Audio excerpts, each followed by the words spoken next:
शुक्र है कि पंचायत चुनाव आ गया, नहीं तो मैंने मालूम ही नहीं पड़ती कि हमारा गांव में इतना कर्मठ, ईमानदार, जुझारू और शिक्षित लोग भी रहे हैं।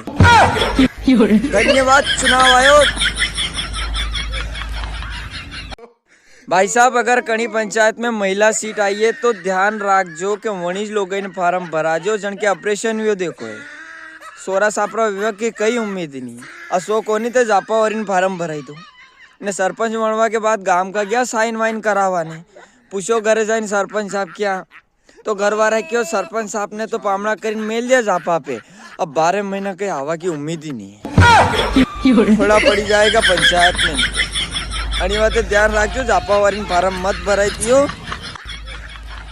तब पंचायत सुनी सुनी वही जाएगा, वरना सरपंच की।